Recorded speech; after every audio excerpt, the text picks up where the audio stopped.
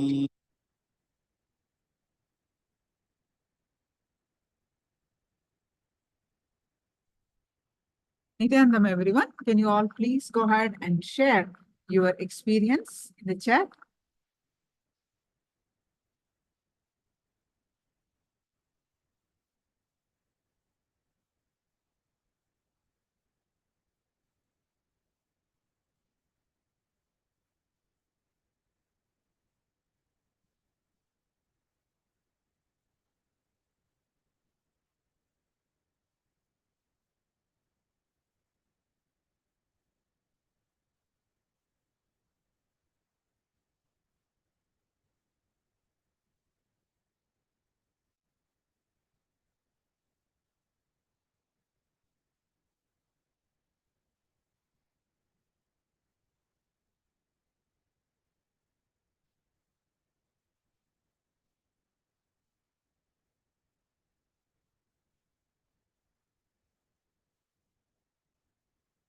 So, Ishananda has a question.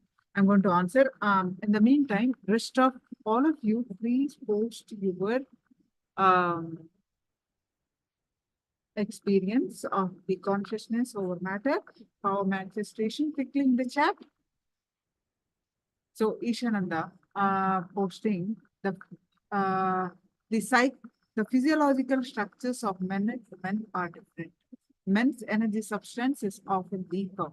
So it is said that women are more likely to experience Kundalini than men.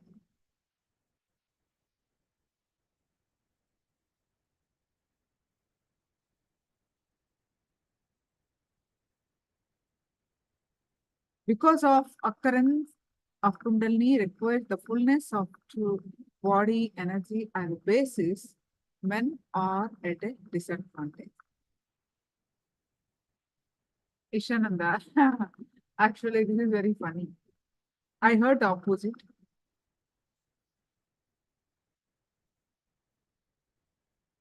From some other way also, I heard the opposite. But what are you understanding today? You're listening to the sessions, right? What are you understanding?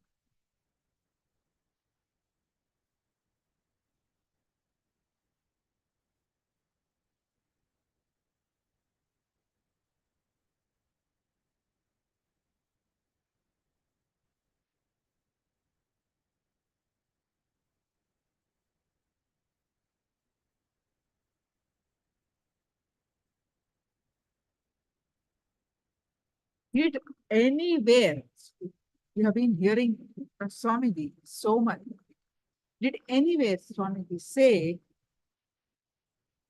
pieces? One of my Japanese Zen teachers said, yeah, I heard from other way that men's body is more conducive for enlightenment.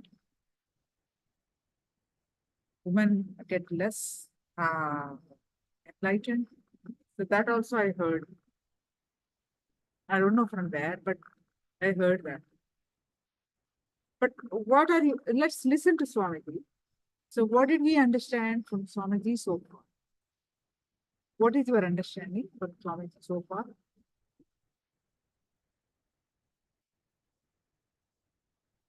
All of you quickly post your understanding quickly.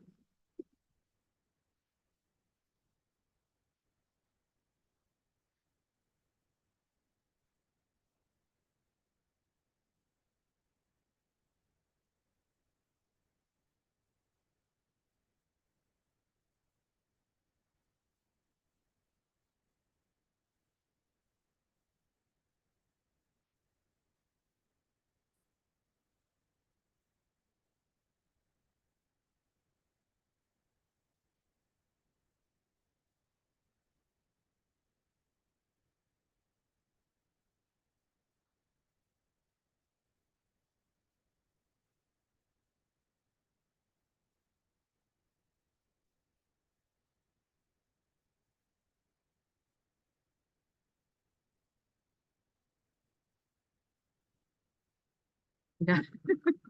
Swamiji said, don't be limited by your own thoughts. Yes. Perfect. It doesn't matter. Actually, both the men and women have their own way of conditioning. Mostly human conditioning the same, but there may be emotional quotient difference in the conditioning. But the self-doubt, self-hatred, self-denial patterns, low self-esteem patterns, you see both in men and women, isn't it? Men may outside look a little bit more confident, but they do have their own share of um, their fears, what they go through. Right. So basically, it is your conditioning that decides. So as how much intensely you need to work on it. We just heard from Swamiji, Kundalini awakening is your decision. How much you are exposed to these spiritual truths, how much your soul is evolved, how intense you are at this moment, how intense you are decides your Kundalini awakening.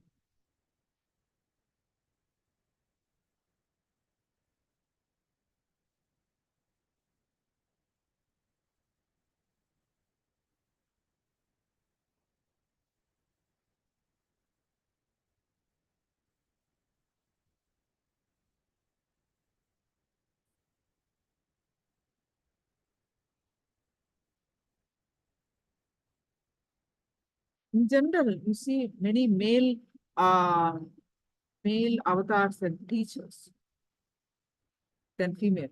Don't you see that? How that is possible? Then if this is the case.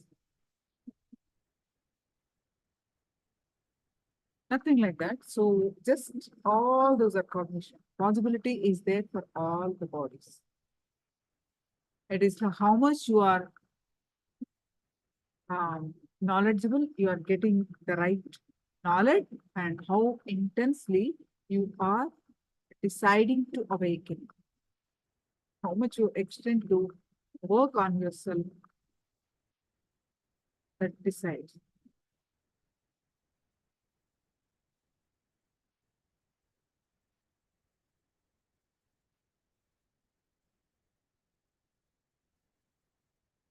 All right. So what about the Wang? What is your experience of power manifestation?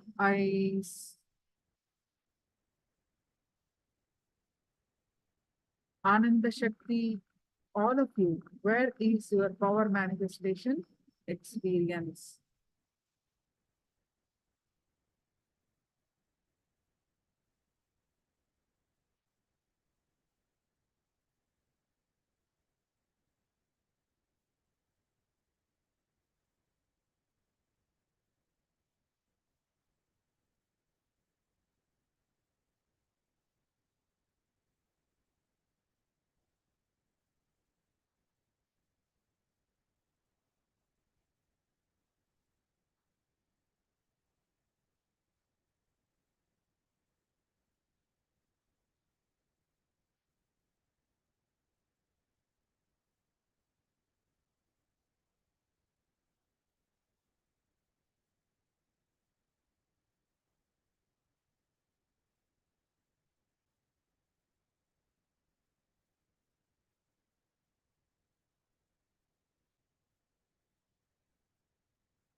All right, let's move forward.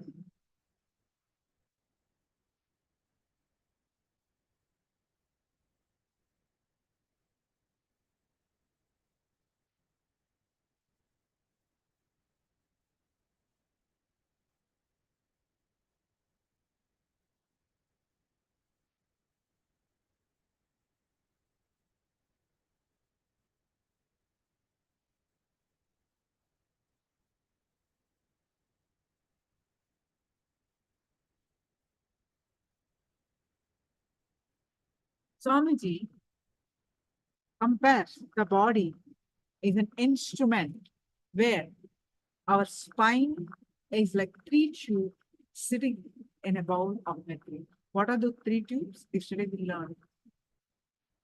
Imagine that. But Ida, Pingala, Sushumna Nadi is what we learned. So now understand that there's three tubes. Imagine three tubes. Our spine is like three tubes sitting in a bowl of mercury. The root energy center is called Muladhara Chakra. It's like a this bowl full of mercury. Mercury can be equated to a reproduction energy and the energy which can give birth to life, which is the root center.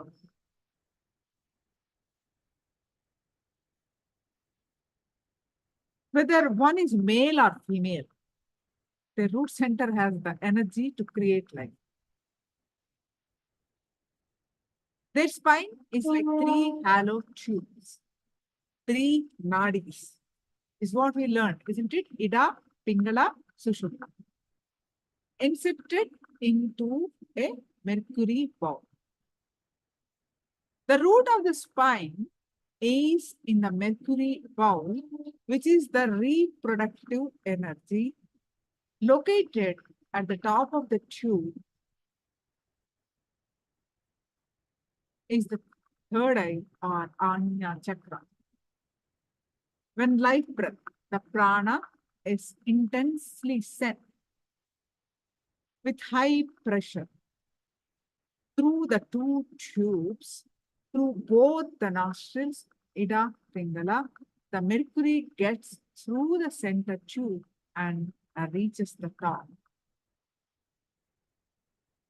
With the pressure created with the intense infusion of prana energy through the center tube, the Sushumna, the Kundalini or the Kundalini Shakti, the life energy reaches the crown center and blossoms. Anya chakra opens.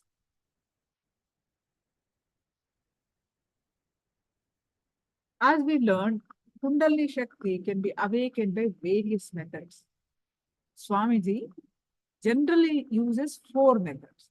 As we learned earlier, Kundalini energy can be awakened by so many methods. Thousands of methods are there, but Swamiji uses only 4 methods to awaken the Kundalini Shakti in everyone, from a newborn child to elders, irrespective of age. Kundalini Shakti can be awakened. The Swamiji uses the right breathing and postural process like yoga, pranayama, and kriya. The body is prepared. The first method is right breathing, postures, pranayama. From ages, the supreme source of all energies and powers, Paramashiva has given. And it's clear. The signs of Kundalini awakening in Vedas and Agamas, which has been followed and expressed by the great enlightened ones such as Patanjali, Abhinavagupta, Natha Yogis, and many more. The first method. Second method, by giving the right principles, the right knowledge about life, God, mind, body, and tattva, the 4 tattvas, the principle. The mind is prepared through new thinking focused on the four powers.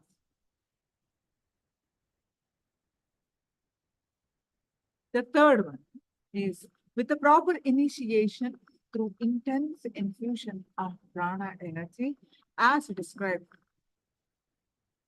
Prana energy is transmitted by the touch given on the third eye by the avatar, the Anya Chakra, Kundalini Shakti is awakened. The fourth one is just by mere will. Just by mere will. Kundalini awakening is your decision. Just by mere will.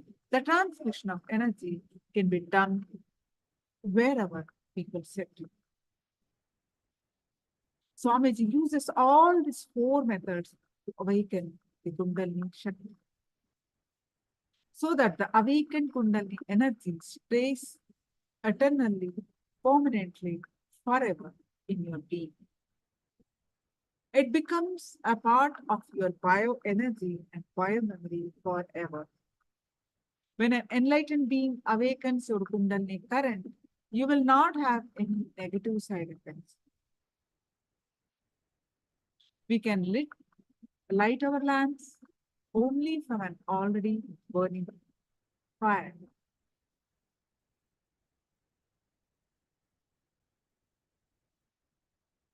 Kundalini awakening by the avatar.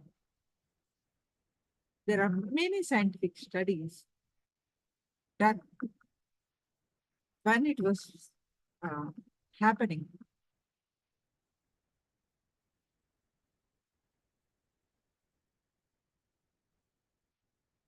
a series of scientific tests were performed on Swamiji and also on the Swamiji's disciples.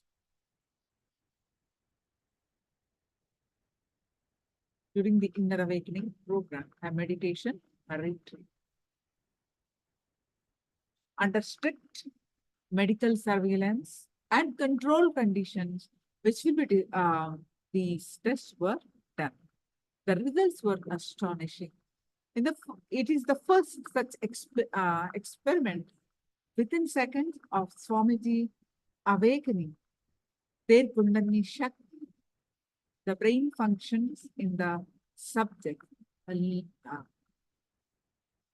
raised up to the scale, instantly recording sharper focusing abilities, faster parallel processing, and higher alertness levels.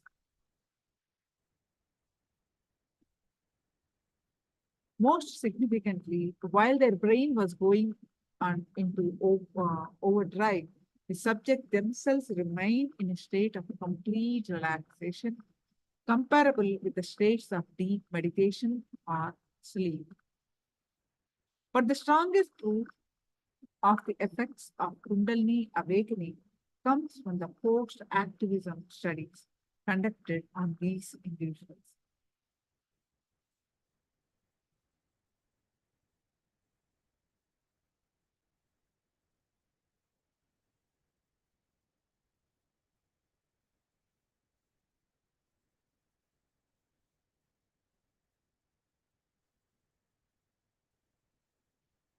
These studies revealed an elevated levels of cognitive and mental function endured in all the subjects for weeks after the initial activation.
So the Kundalini, which is available, but is now in latent, is it's like imagine a fountain. Imagine a big fountain from the underground. That fountain never ends. It is a continuous stream of fountain. But if you go put a big stone on the fountain, it's a thin fountain continuously coming. But if you go put a big stone on that, you simply block it. The fountain never goes off. The moment you remove the rock, the fountain again starts. So that rock is your low self-esteem, the SDHD, self-doubt, self-hatred, self-denial patterns.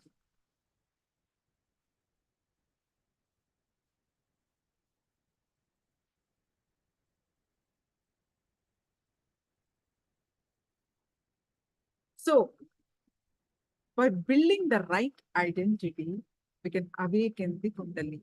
Why we have low self-esteem? Because we don't know about our identity. By building the right identity, we awaken, we remove those blocks, we remove the rocks that we built ourselves. By removing the blocks, our Kundalini, simply it's already there. The fountain is already there. The Kundalini Shakti is already there. So by building the right identity, we can awaken the Kundalini Shakti. So now let's listen from Swamiji how to build the right identity for ourselves. Build the right identity.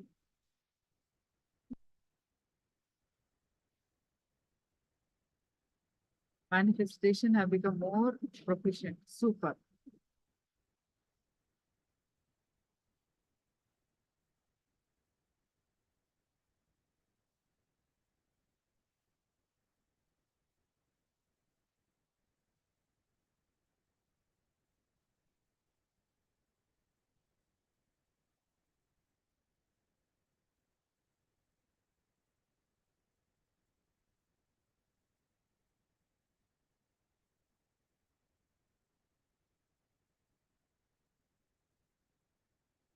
Jersey, Chorpati, Nepal, London, Kashi, Mumbai, Mulund, Newfoundland, Canada, Oman, Sivagangai. I welcome all of you with my love and blessings. Again, today I insist on understanding about Advaita. Please understand, strategizing your day-to-day thinking based on the simple truths is living enlightenment. Strategizing your day-to-day decisions based on the eternal truths is living Advaita. Few days before, I was shown a reply by a rich man to a pretty girl who was advertised in the dating websites that she wants to marry rich man. When that reply was brought to me, I told Jnanatma that I'll comment on it. Jnanatma, can you read out? Then I'll comment on it. So the article title, "This pretty girl was seeking a rich husband." The reply she got from a banker was priceless. The following is what a woman posted on a dating forum seeking a rich husband. I am going to be honest of what I am going to say here. I am 25 this year. I am very pretty, have style and good taste. I wish to marry a guy with $500,000 annual salary or above. You might say I am greedy, but an annual salary of $1 million is considered only as middle class in New York. My requirement is not high. Is there anyone in this forum who has an income of 500,000 US dollar annual salary? Are you all married? I wanted to ask, what should I do to marry rich persons like you? Among those I have dated, the richest is $250,000 annual income, and it seems this is my upper limit. If someone is going to move into high-cost residential area on the west of New York City Garden, 250K annual income is not enough. I'm here humbly to ask a few questions. First, where do most rich bachelors hang out? Please list down the names and addresses of bars, restaurant, gym. Which age group should I target? 3. Why most wives of the richest are only average looking? I have met a few girls who don't have looks and are not interesting, but they're able to marry rich guys. Fourth, how do you decide who can be your wife and who can only be your girlfriend? My target now is to get married. Miss Pretty. A philosophical reply from CEO of JP Morgan below. Dear Miss Pretty, I have read your post with great interest. Yes, there are a lot of girls out there who have similar question like yours. Please allow me to analyze your situation as a professional investor. My annual income is more than $500,000, which meets your requirement. So I hope everyone believes that I'm not wasting time here. From the standpoint of a business person, it is a bad decision to marry you. The answer is very simple. So let me explain. Put the details aside. What you're trying to do is an exchange of beauty and money. Person A provides beauty and person B pays for it, fair and square. However, there is a deadly problem here. Your beauty will fade, but my money will not be gone without any reason. The fact is, my income might increase from year to year, but you can't be prettier year after year.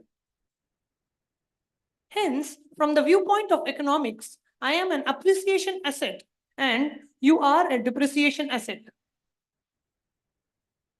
It's not just normal depreciation, but exponential depreciation. If that is your only asset, your value will be much worse 10 years later. By the terms we use in Wall Street, every trading has a position. Dating with you is also a trading position. If the trade value drop, we will sell it, and it is not a good idea to keep it for long term. Same goes with the marriage that you wanted. It might be cruel to say this, but in order to make a wiser decision, any assets with great depreciation value will be sold or leased. Anyone with over 500,000 annual income is not a fool. We would only date you, but will not marry you. I would advise that you forget looking for any clues to marry a rich guy. And by the way, you could make yourself to become a rich person with 500,000 annual income. This has a better chance than finding a rich fool. Hope this helps. JP Morgan CEO. Understand, I usually pick up only the Upanishads, Vedic scriptures to comment on. But very rarely I pick up some modern day writing or the recent postings to comment on, but I picked it up this personally. It has a very deep insights of Advaita. Please listen. Whole life is a business.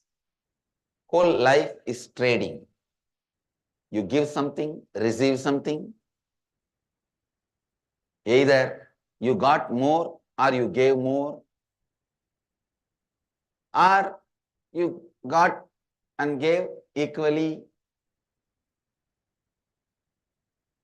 Whatever is said and done, whole life is a business. Please understand. But the good news is, what you consider as you is the starting point. The best news is that can be just updated by the Advaita. Please understand, what you consider you is the position, trade position.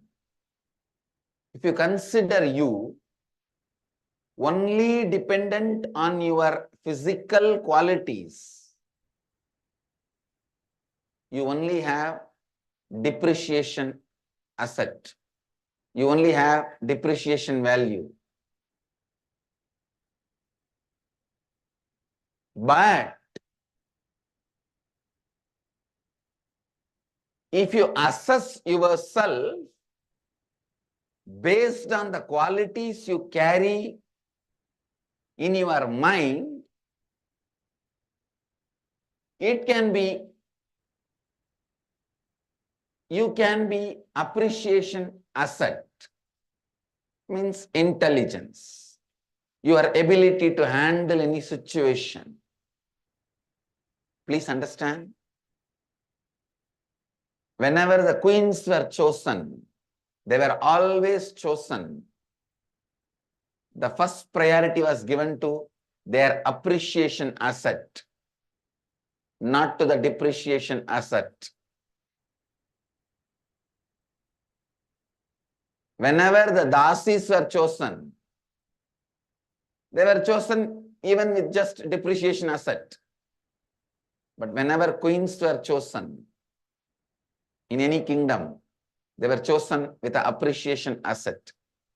Now I am introducing very important truth to you. You can have something which is eternally appreciating. If you perceive yourself only as a body, you have only depreciation asset. Exponentially depreciation asset.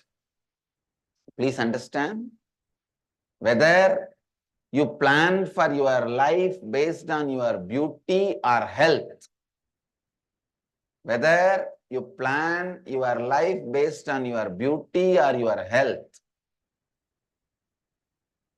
you are planning on a wrong footing. You are planning on a wrong footing. Please understand. There is a Sanskrit verse, Karyeshu dasi, Karaneshu mantri, Rupecha lakshmi, Shamayadaritri, Bhojyeshu mata, Shayaneshu ramba, Sat dharma yukta, Kuladharma patni. Means, ideal wife, the one who works like a servant, advises and strategizes like a minister, feeds like a mother, makes love like a nymph, is as beautiful as Lakshmi and forgiving like the earth. This is a Sanskrit verse. One fellow read this verse and came to me and said, Swamiji, I have achieved the meaning of this verse. I said, you are fortunate, blessings. Please call your wife, receive the blessings. He said, no, Swami, just change the word, call your wives, because so many qualities will not be in one person.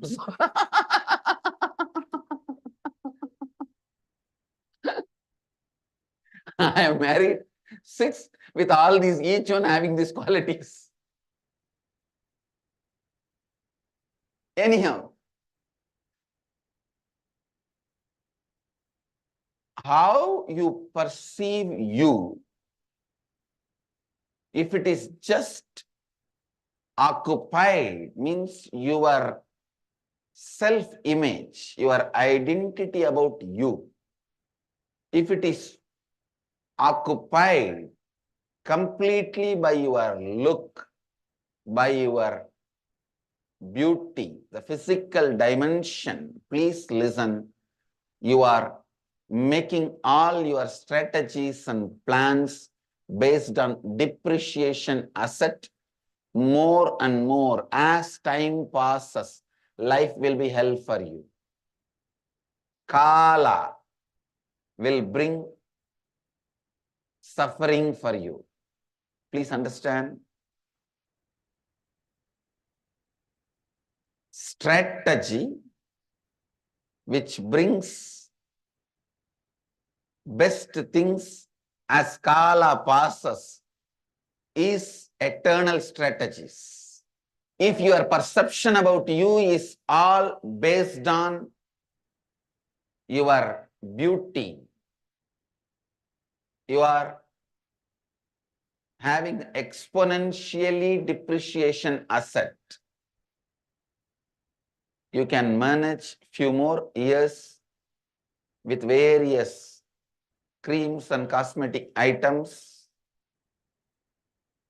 but it will continue to depreciate. Second, if your perception about you is based on your mental abilities, your ability to understand, your ability to assess, your ability to strategize, your ability to cognize, your ability to respond, you have appreciation asset. Please understand. You have appreciation asset. As the time passes, you will only have more and more joy. You will not have more and more suffering. Kala brings you more joy. If your perception about you is based on the consciousness, if your perception about you is neither based on your beauty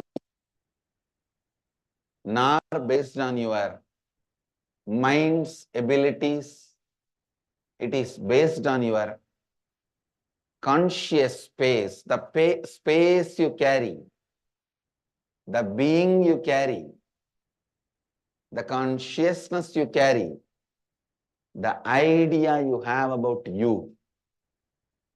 Understand? You have exponentially appreciation asset. Kala brings you bliss.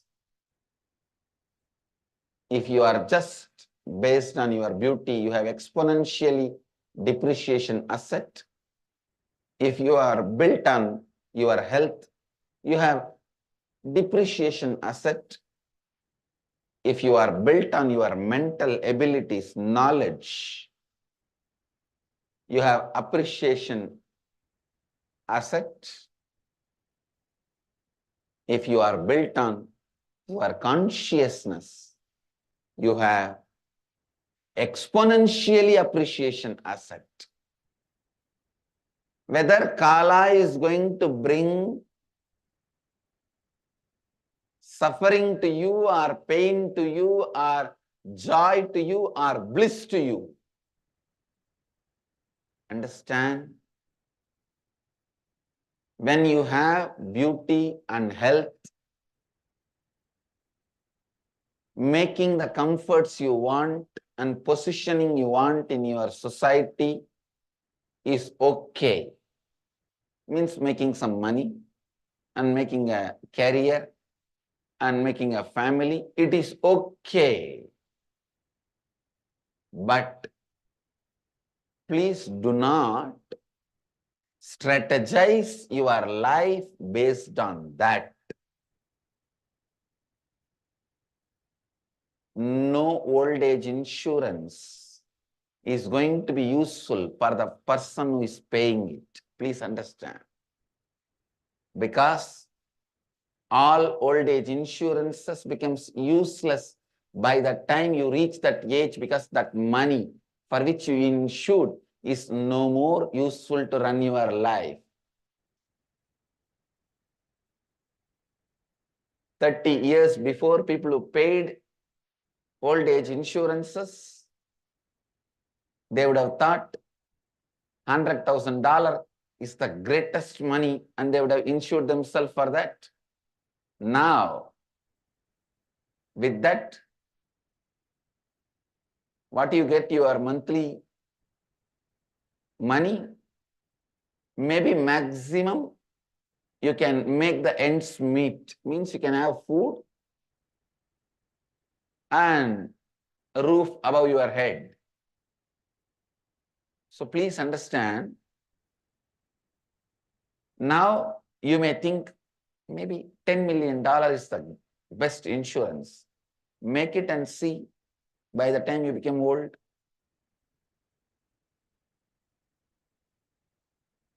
Strategize. I'm not saying don't take insurance. I'm only saying insurance does not mean insurance. That's all I am saying. I'm not saying don't take insurance, but insurance alone is not insurance. Listen. The first thing, strategize your life based on authenticity. Please understand. Strategize your life based on authenticity.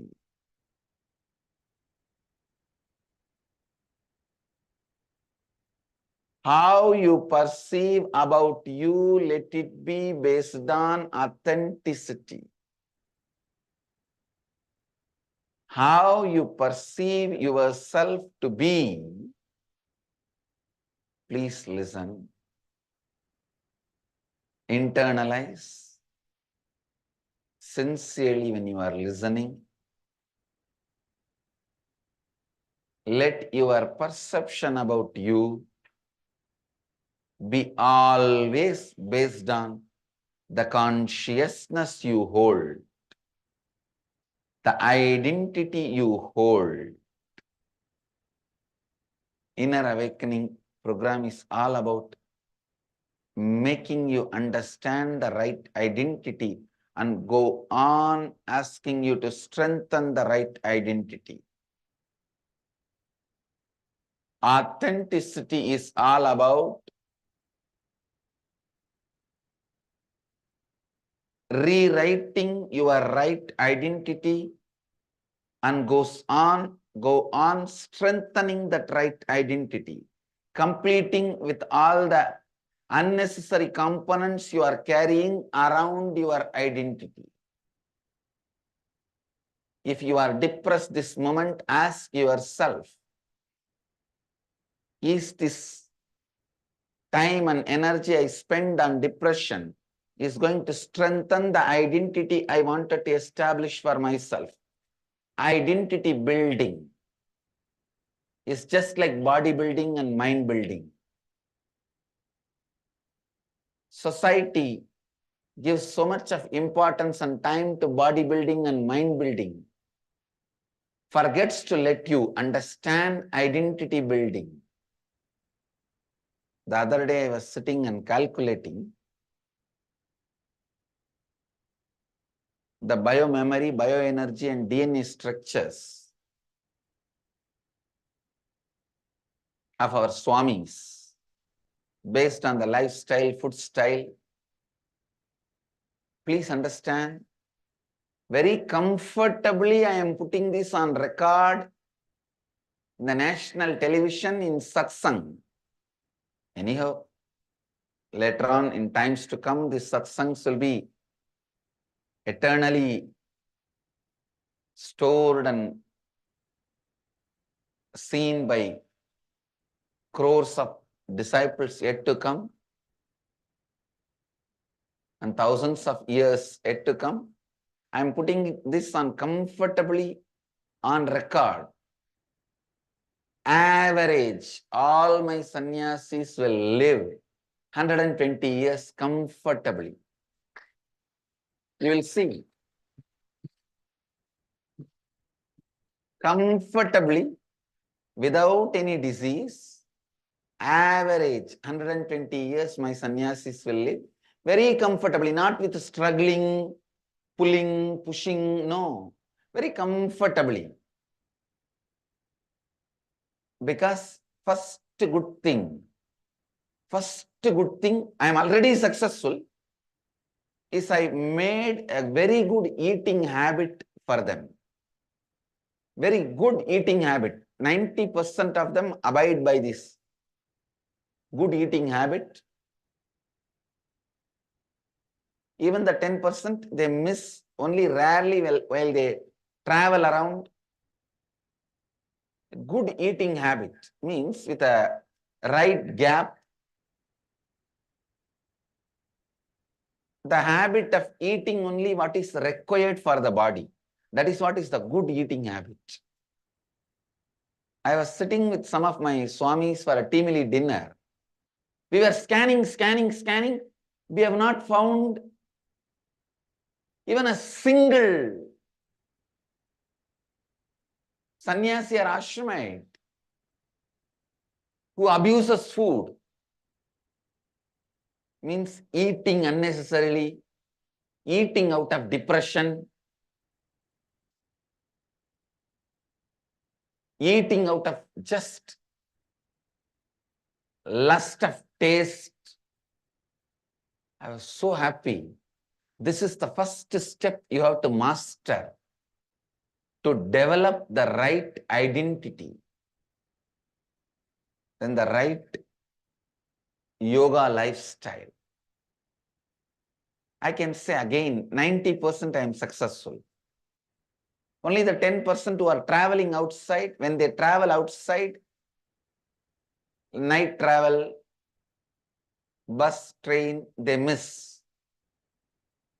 And the swamis who are staying in some remote centers, they miss because they are all alone. That also should not be missed. Once somebody can master the eating and yoga pattern, now very easily they can build the right identity. Understand? Society stops with bodybuilding because by the time you come to the right bodybuilding itself, your energy, effort, everything is wasted. By the time you build the right food habit and yoga pattern, you are too tired or too old, or you feel too much of effort has been spent on it. Then with knowledge, you try to do mind building through education. If you are a doctor in that field, if you are an engineer in that field, any field. By the time you do the mind building, you stop the patterns of bodybuilding. You start overeating. That is why people if they achieve something in the knowledge field, they think they can pamper themselves and develop the bad eating habits and bad routines, lifestyle. I have seen the doctors, their tummy will be hitting the operation table and they will have to bend all out to cut the patient. I have seen engineers, they build amazing buildings. The foundation will be so strong and the roof will be light, but in their body, the foundation will be so weak and the middle portion will be too heavy. Leads to the weak columns and knee pain. By the time you build the body, you are tired and you don't want to build the mind. By the time you build the mind, you just want to pamper yourself and stop building body. Listen. You are never given the knowledge about building the being. Authenticity is building the being.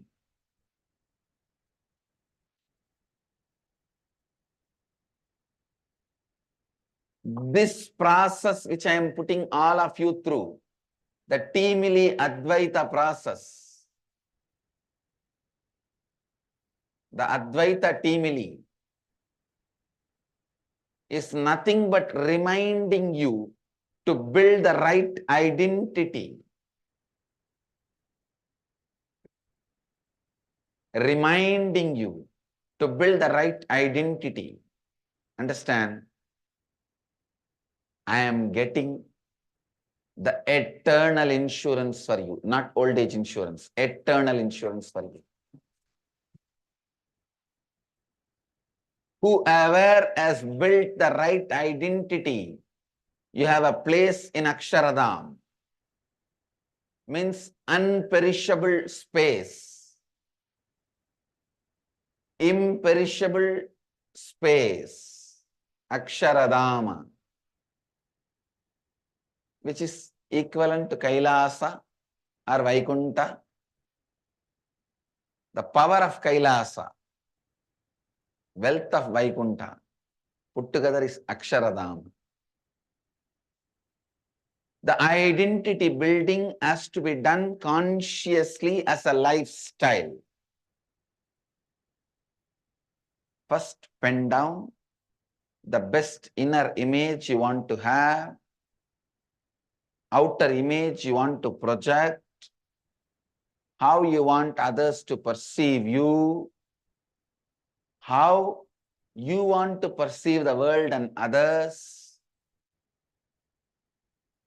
And after you pen down that, every action, every thought, every word you utter, go on reminding yourself, is it aligned to what I want? Is it aligned to what I want? If it is aligned, do it and overdo it. If it is not aligned, complete and drop it. Understand, many times your identity is in one direction, your actions are completely in the other direction. The conflict of interest in you drags you to the easiest direction. By the time you wake up, you are dead. Dead before wake up are what I call as accidental humans. You are born when your parents were trying to do something else. As an accident. You live as an accident and die as an accident. The person who starts building the identity, even if he is a failure, he will be successful in his journey. Understand? Understand? I am making a statement. Even if you are failure in building your authenticity, just because you tried, you will be successful in your journey either tomorrow or next day. Because even starting the journey with the right direction and the right guide is the greatest thing can happen in your life. That is why I am saying inner awakening, first, foremost truth, experience, program can happen in your life. Wake up to yourself. Come back to authenticity.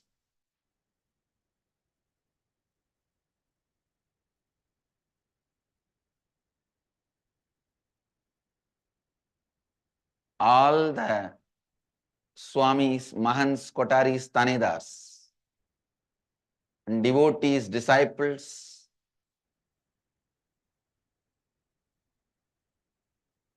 Today, your homework is, if you have done your completions with the Timili, the next step is define your new identity you wanted to cause, new inner image you want to have, the outer image you want to show, others' image, how you want to be perceived by others, and life image, how you want to perceive the world. Pen down all the four, post it on my Facebook wall, not on inbox. Please do not inbox me. Only put it on the Facebook wall. I'll bless you all.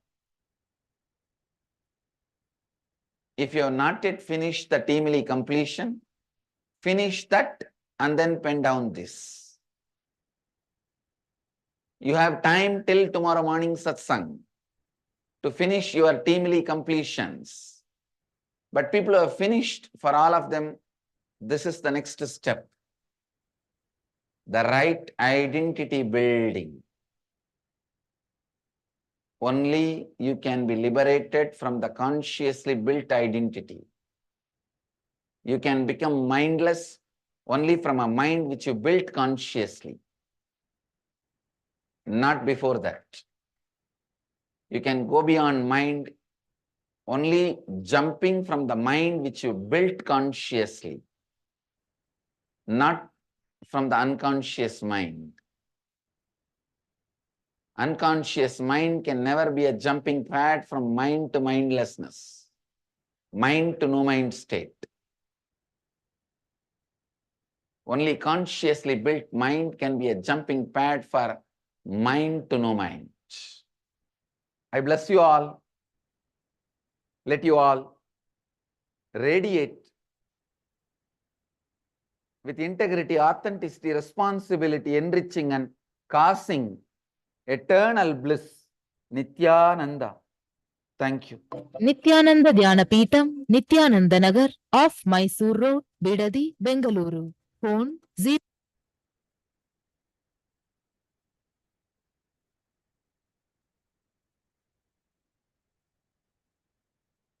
Yes, Nithyanandam, everyone.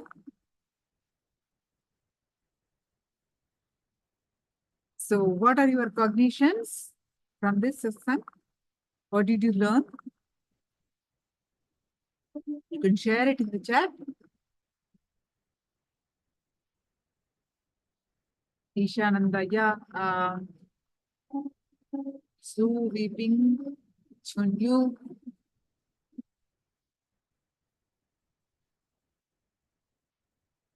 Arunachala.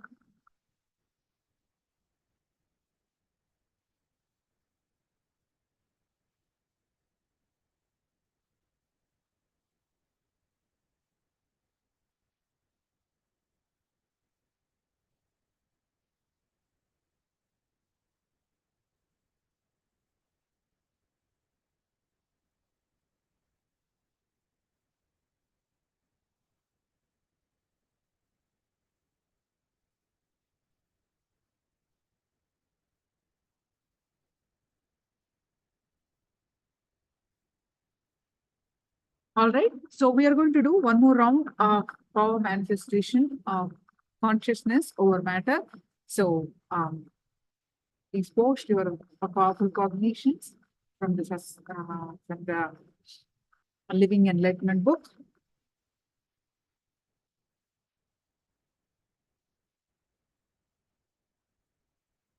Please go ahead and post your powerful cognitions from Living Enlightenment book.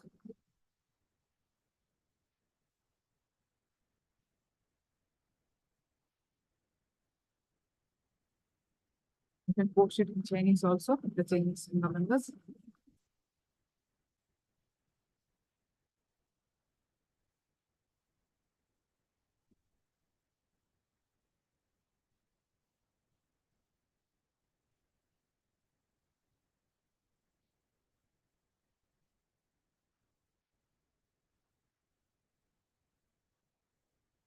Being a monk is not about being world-weary. Monkhood is often mistakenly associated with world weariness. You don't have to, you don't need to give up. You don't need to understand that you are just the temporary custodian of some wealth. You don't have to give up anything. You just need to understand that you are just a temporary custodian of some wealth, and wealth is also a part of the existence.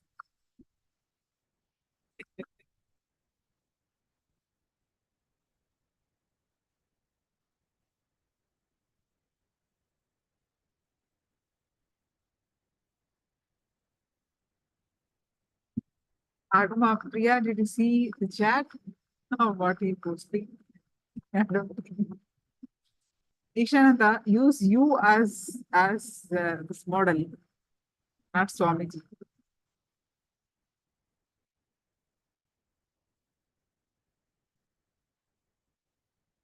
Then it will be more fun. All right.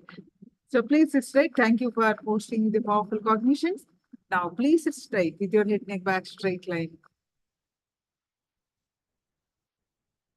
Visualize Swamiji's form in your third eye. Any thought that is coming now, let it come, let it go.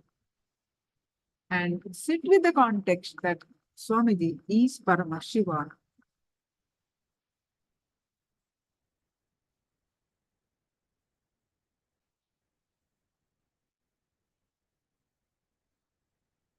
Swamiji is Paramashivoham. And meditating on the form of Swamiji raises Kundalini Shakti, awakens the third eye. With that context, sit and meditate on the form of Swamiji in your third eye. Any thoughts that are coming, let it come, let it go. You bring your attention back to your third eye again and again. With that space, start chanting the Mahavakya. Om Nithyananda Paramashivoham. Intensely chant the Mahavakya and experience this space of oneness. With that space of oneness, declare the object to move, to roll in your palm. You can hold the object in your palm, or if you are very comfortable, you can move. You can put it on silicone, or you can decide your level of comfort. You can close your eyes and manifest. Whatever you want to manifest, declare and experience the power of consciousness over matter. So let's start.